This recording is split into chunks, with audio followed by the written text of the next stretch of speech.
puede decir, es mi vida. No lo es. Usted no es su dueño. Fue comprado con un precio y debemos ser un sacrificio vivo. ¿Qué significa que debemos ser un sacrificio vivo? Permítame decirle lo que significa. En primer lugar, va a ser diferente a cualquier sacrificio animal del Antiguo Testamento, porque ningún sacrificio animal fue voluntario. Usted se ofrece, se presenta. ¿Lo ha hecho alguna vez? Simplemente ha dicho, heme aquí, Señor, me presento a ti, soy un voluntario. Todo lo que tengo es tuyo. Wilbur Chapman fue un gran evangelista, y él le preguntó al general Wood, el fundador del Ejército de Salvación, General, ¿cuál es el secreto de su vida? ¿Por qué Dios lo ha usado tanto? El general Wood pasó su mano por sus blancos cabellos, pensó por un momento y luego contestó, Dios tiene todo de mí. Ha habido hombres más inteligentes, enormes oportunidades, pero yo desde el día que tuve la visión de lo que Dios podía hacer por la pobre y antigua ciudad de Londres, determiné en mi mente que Dios poseería todo de mí, de William Booth. Permítame preguntarle, ¿alguna vez le ha dicho eso a Dios? Dios, aquí estoy. Puedes tener todo lo que soy. Me presento voluntariamente como un sacrificio, sabiendo que eso significa que soy desechable. Todos mis planes y metas, así como las llamadas posesiones, los sacrifico, Señor, a tu sangre. ¿Esto no le parece extraño a usted? Bueno, lo es para la gente moderna. Queremos tomar nuestro cristianismo y fijarlo a nuestra vida regular. Queremos defender nuestra vida, nuestros derechos. Permítame decirle lo que le sucedía a un sacrificio en el Antiguo Testamento. Era degollado. Por lo tanto, no más planes propios.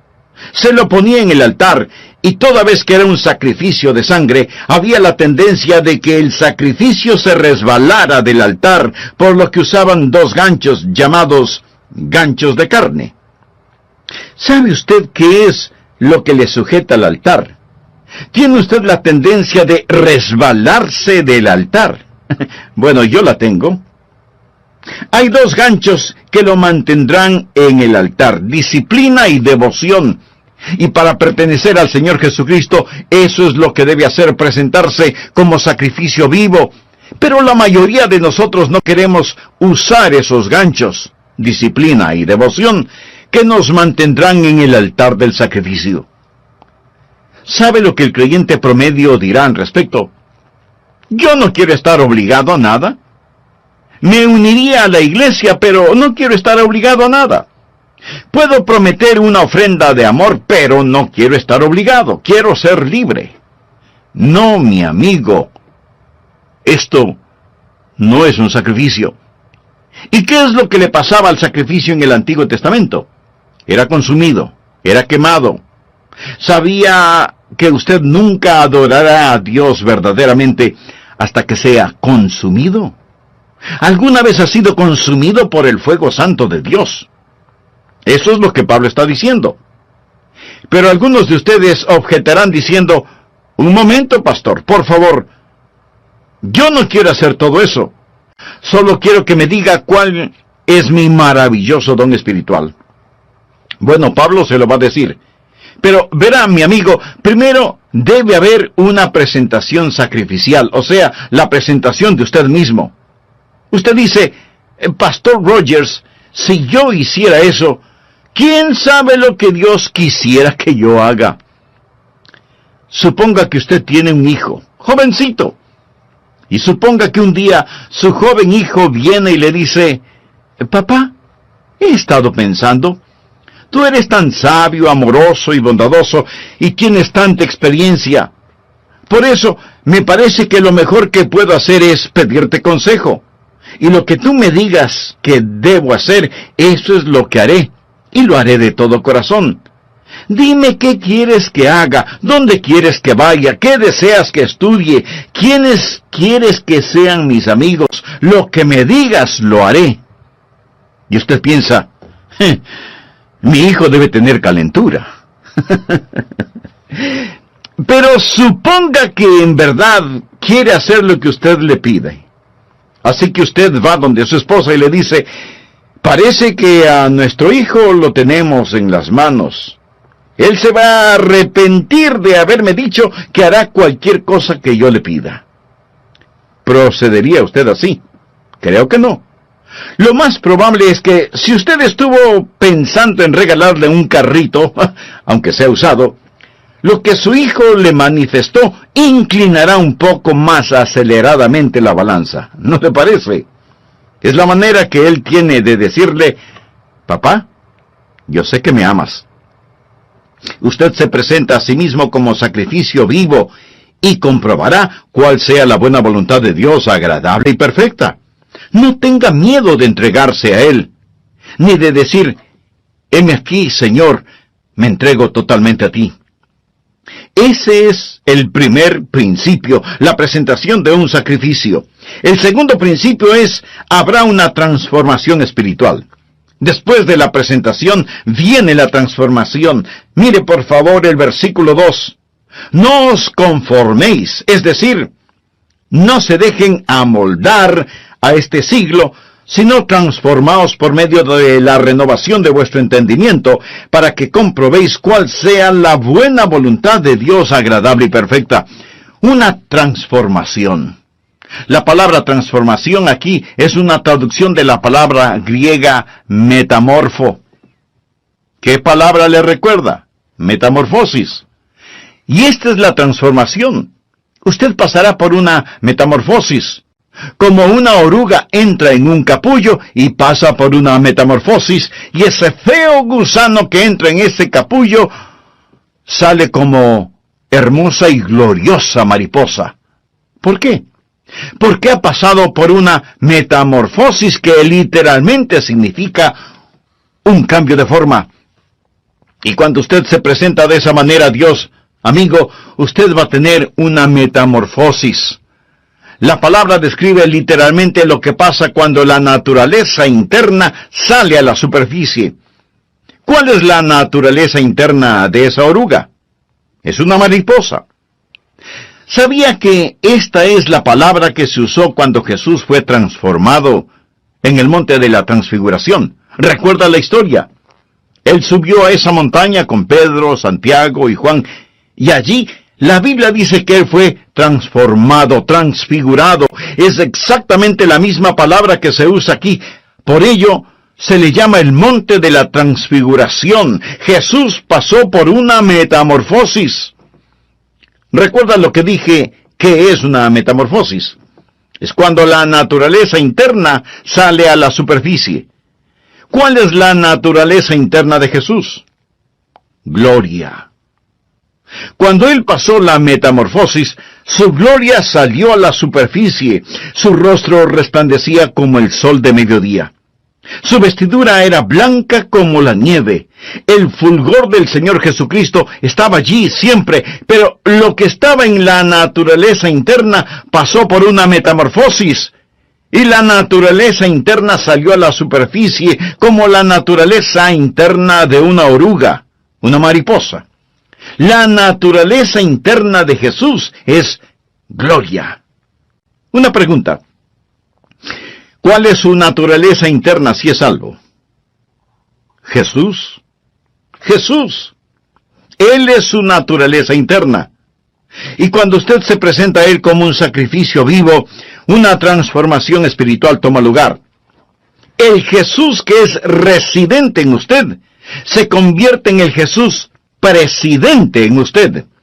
El Jesús escondido en usted es el Jesús revelado en usted. Y hay un cambio divino y usted no es moldeado por este mundo. Y este mundo que camuflaría, borraría y escondería su naturaleza interna, esos grilletes se rompen. Y Jesucristo sale de usted.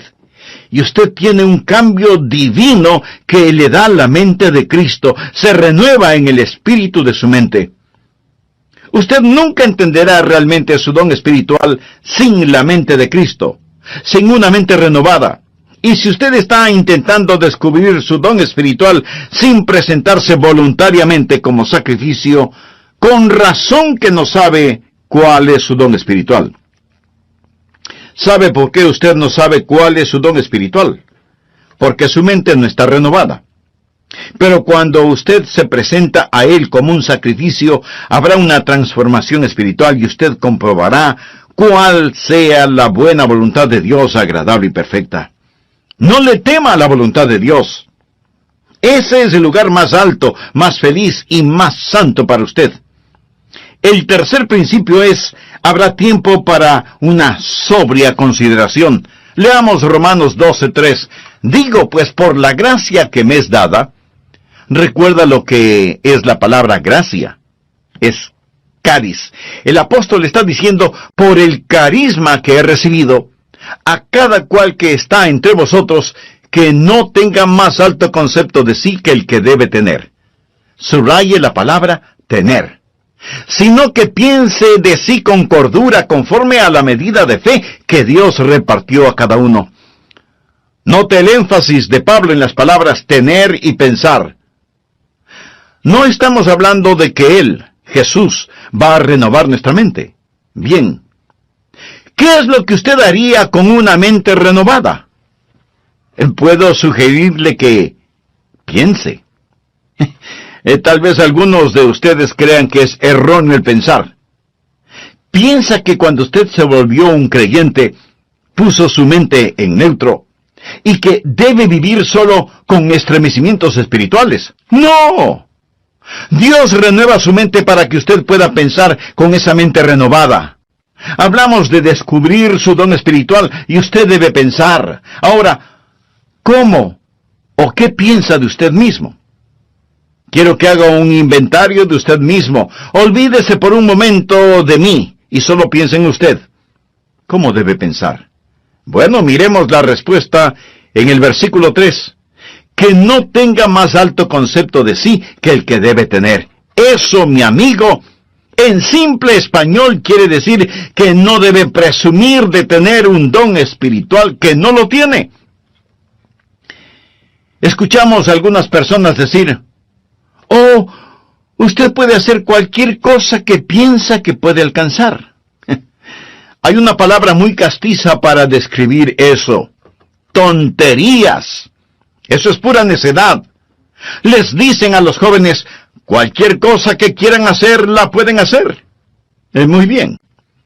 Veamos quién puede tomar el lugar de Michael Jordan, el más grande atleta que ha existido en el básquetbol. ¿Quién puede rivalizar con él solo pensándolo? No. Usted no podrá hacerlo porque no tiene ni la habilidad ni la contextura física para hacerlo. Michael Jordan nació para jugar básquetbol. Pero así como él tiene talento natural y habilidad física para el juego, usted tiene talentos y habilidades sobrenaturales. Pero lo que necesita hacer es no pensar acerca de usted mismo con un más alto concepto del que debe tener. No hay que tener una falsa humildad. Miremos nuevamente Romanos 12:3. Que no tenga más alto concepto de sí que el que debe tener, sino que piense de sí con cordura. La palabra cordura es una palabra interesante. Proviene de dos palabras griegas que significan ahorro y mente. Pensar con cordura. Decir, soy lo que soy por la gracia de Dios. Así que no vaya por ahí diciendo que usted no tiene ningún don espiritual. Eso no es más que una falsa humildad. Y una falsa humildad es tan mala como el pecado de la exageración. El decir que usted tiene un don espiritual no es malo, pero el decir que no lo tiene es rebelión. Tiene que pensar con cordura, o sea, tiene que pensar honestamente acerca de lo que tiene. El negar el regalo de la gracia no es humildad, es incredulidad y rebelión. Pensar de nosotros mismos con cordura, sin pecaminosa exageración ni falsa humildad. Mírese usted mismo. Haga un inventario de usted mismo. Pero pastor, eso suena complicado. ¿Podría ayudarme un poquito? Deme alguna guía de cómo pensar. Bien, en el próximo programa de esta serie le daré a conocer varios principios que le ayudarán mucho en este asunto de descubrir su don o dones espirituales. Antes de finalizar, quiero decirle que si usted hizo un inventario honesto de usted mismo, seguramente descubrió no solo que no está utilizando sus dones, sino que no tiene una relación personal con el dador de sus dones. Y para activar esos dones espirituales, usted necesita estar conectado a la fuente de poder. Si ese es su deseo, le invito a orar de la siguiente manera. Amado Dios, sé que he estado viviendo una religiosidad que no ha cambiado mi manera negativa de vivir. Me reconozco pecador delante de ti y vengo a implorar tu misericordia, tu perdón, tu gracia. Señor Jesús, gracias por pagar la deuda de mi pecado con tu propia vida en la cruz del Calvario. Gracias por amarme de tal manera. Este mismo momento por fe te recibo en mi corazón como mi Salvador y Señor. Ten la bondad de hacerme un instrumento útil en tus manos y utiliza mi vida y los dones que me has dado para honra y gloria de tu nombre. Lo pido en tu nombre. Amén.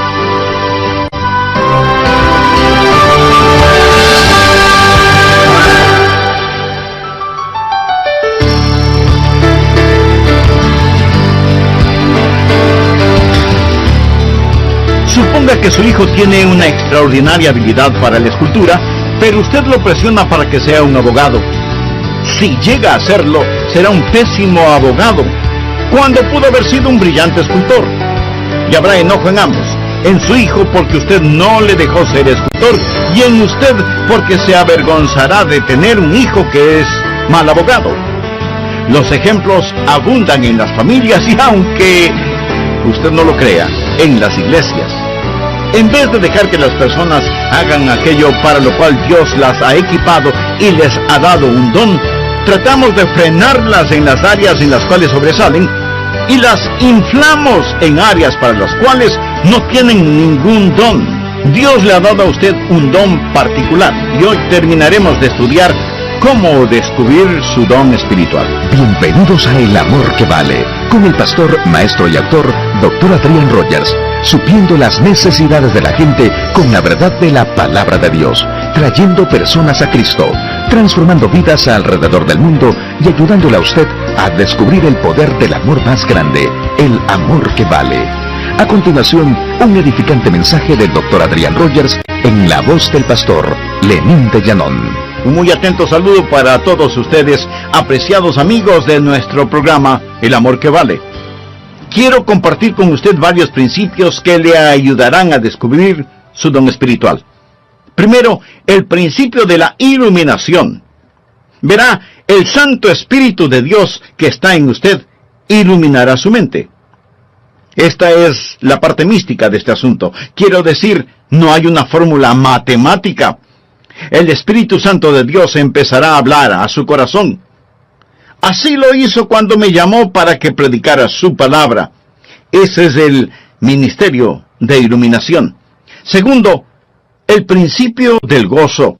Cuando usted siente que el Espíritu de Dios lo mueve a que haga algo, eso es iluminación, y usted lo hace, va a sentir gozo. De paso le diré que sea que lo note o no en mi voz, yo siento gozo en hacer lo que estoy haciendo este momento, predicar la palabra de Dios. Siento mucho gozo predicando, y usted tiene que preguntarse a usted mismo, ¿qué es lo que en realidad me gozo en hacerlo? ¿Ha escuchado el relato de la escuela para animales? El caso es que los animales tenían una escuela en donde se les enseñaba a correr, a trepar, a volar y a nadar. Y cuando el pato ingresó en esa escuela, era formidable nadando.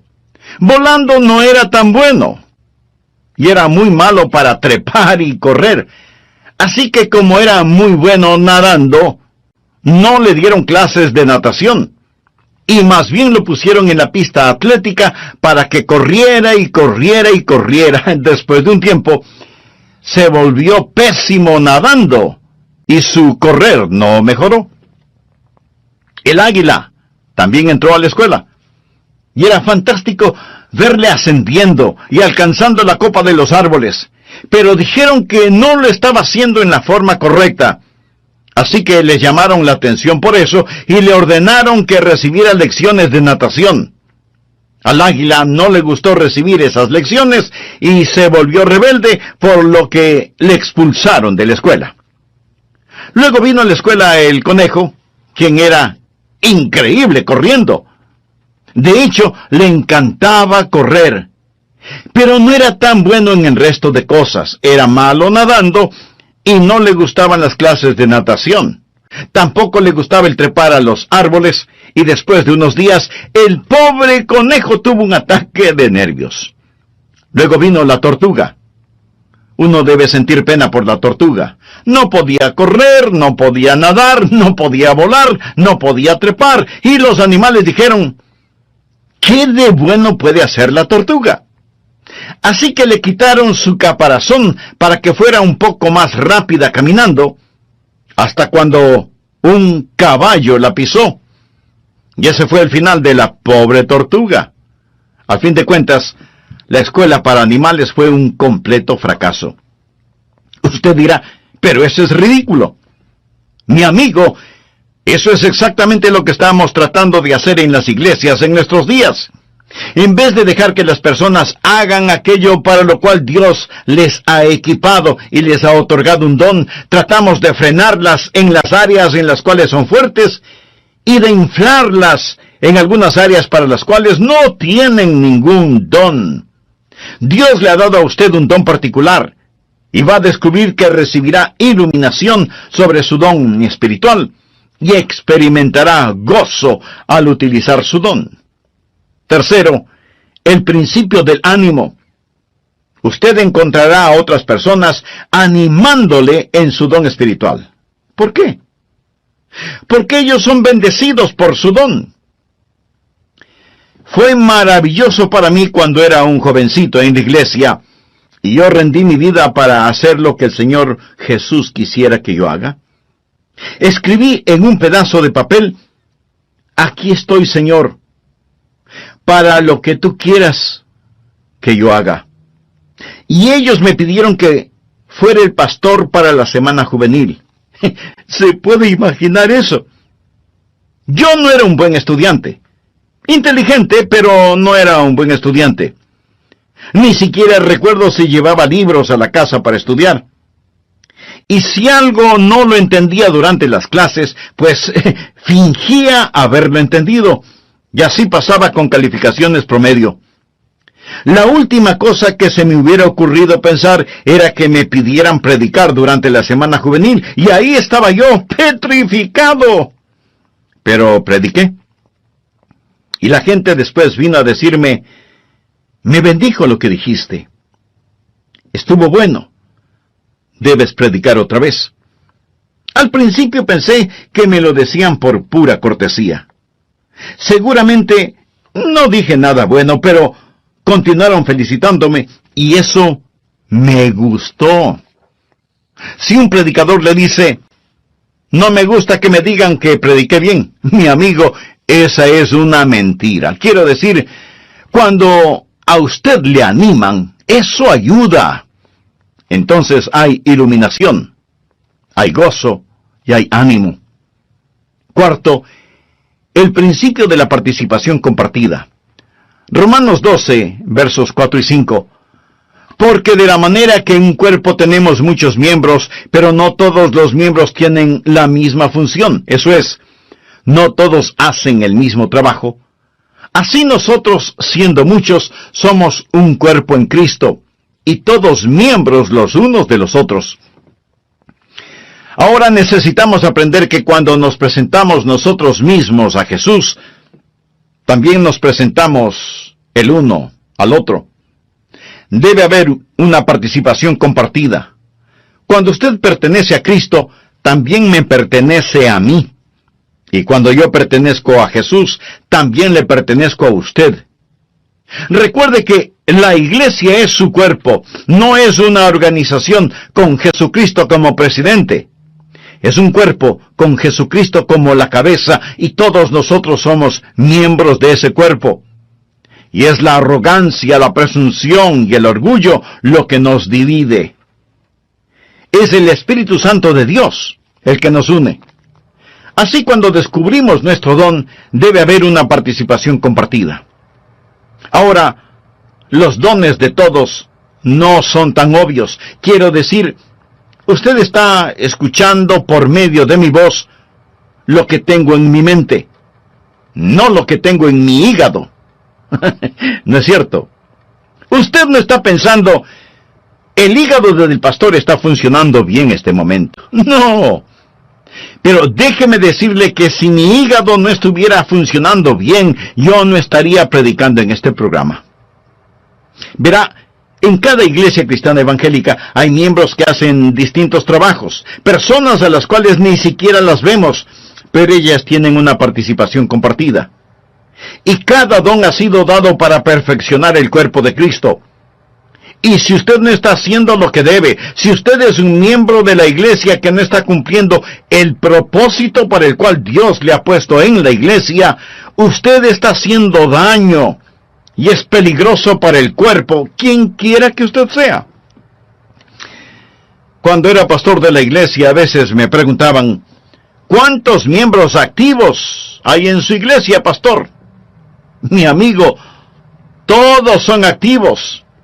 Algunos destruyen y otros construyen, pero todos son activos. Dios le puso a usted en su cuerpo como Él quiso, y debe haber participación compartida. Nadie tiene todos los dones, cada uno tiene por lo menos un don, y somos dependientes los unos de los otros. Dios nos hizo diferentes a fin de poder hacernos uno. Quinto, el principio de la activación específica. Por favor, leamos Romanos 12, versículos del 6 al 9. Ahora el apóstol llega a un tipo de por lo tanto. Él está hablando de todas estas cosas que van antes de lo siguiente. Usted sabe, nosotros nos presentamos a Él, y Él renueva nuestra mente, y entonces nos encontramos a nosotros mismos operando en el cuerpo. Ahora Él dice, de manera que teniendo diferentes dones según la gracia que nos es dada, o sea, según el carisma que nos es dado, si el de profecía, úsese conforme a la medida de la fe, o si de servicio, en servir, o el que enseña, en la enseñanza, el que exhorta, en la exhortación, el que reparte con liberalidad, el que preside con solicitud, el que hace misericordia con alegría. Aquí él menciona 7 dones y dice, pónganse las pilas, estén activos. ¿Usted quiere saber cuál es su don? Bien, simplemente escoja uno que piensa puede ser su don y póngase a trabajar. Es difícil dirigir a un buque que no se mueve. No se siente simplemente allí. Usted va a descubrir su don cuando esté ocupado. Él dice, profecía. Úsese conforme a la medida de la fe. Es decir, usted puede tener no mucha fe, pero la tiene conforme a la medida de fe que Dios repartió a cada uno. Tome lo que tiene y póngalo a trabajar. Leamos una vez más rápidamente estos 7 dones. Veamos si puede detectar el suyo. 7 dones aquí mismo. Primera de Corintios capítulo 12 menciona más dones, pero aquí en Romanos 12, primeramente habla acerca de la profecía en el versículo 6. ¿Lo ve usted? Mírelo, bien. ¿Qué es profecía? El don de profecía es declarar la verdad. Si usted tiene el don de profecía, se encontrará, por ejemplo, sirviendo en el ministerio de las prisiones, trabajo misionero. Se verá quizás enseñando una clase. Pero usted se va a encontrar enseñando, usted va a tener un deseo de poner persuasión y será persuasivo, y usted moverá a las personas a la acción. Y luego menciona en el versículo 7, servicio. Esa es otra palabra para el ministerio. Y usted va a encontrarse, si ese es su don, haciendo lo que tantas personas hacen tras bambalinas en las iglesias. Y eso es satisfacer necesidades espirituales de una manera práctica. es trabajo dentro de la iglesia, en actividades de acuerdo al don que tiene. Ayer asistí a un programa de actividades. 2 de mis nietos estaban jugando baloncesto. Allí se fue todo el día sábado. Pero fui a estos juegos de baloncesto y me bendijo tanto ver a esos entrenadores allí, ver a esas personas que trabajan para que estos niños desarrollen carácter. La escuela dominical es el aula, el programa de actividades es el laboratorio donde pone la enseñanza en práctica, y qué cosa tan maravillosa es cuando cada uno cumple con su don de servicio. Y luego menciona el don de enseñar. Mire el versículo 7.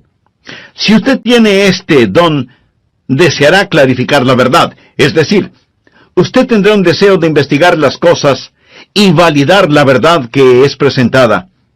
Y tendrá una mente interrogatoria y será usado en la escuela dominical y será usado en las organizaciones misioneras, en estudios bíblicos en los hogares, escuelas vacacionales y así por el estilo.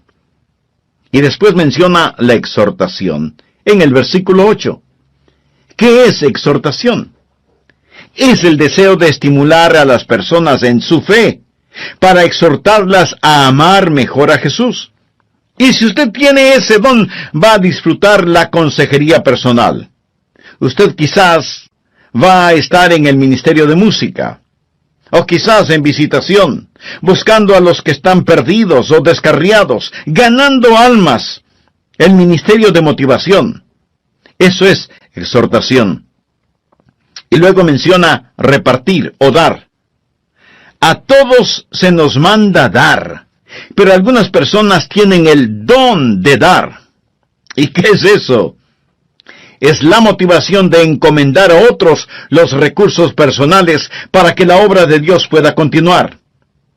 Sabe tomar decisiones buenas para satisfacer necesidades inmediatas.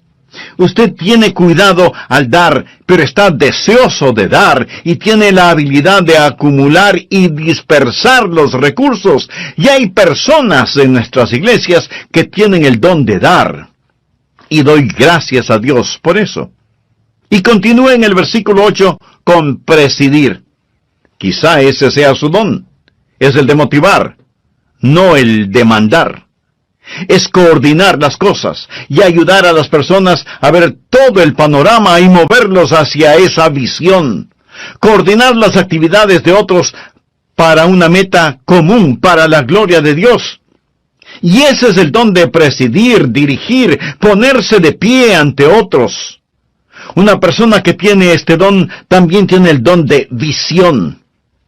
Él ve hacia donde debemos ir y empieza a llevar y a motivar a las personas hacia eso. Luego tenemos el don de misericordia. Quizá ese sea su don. ¿O cuán necesario es ese don? Mire el versículo 8. ¿Cuál es el don de misericordia? Usted se identifica con las personas y consuela a los que están en dolor. Ahora llegamos a la última cosa. Después de haber una actividad donde usted realmente se ha ocupado, va a darse cuenta que todo empezará a calzar. Por favor, regresemos al versículo 2. No os conforméis a este siglo, sino transformaos por medio de la renovación de vuestro entendimiento, para que comprobéis cuál sea la buena voluntad de Dios, agradable y perfecta. Habrá la confirmación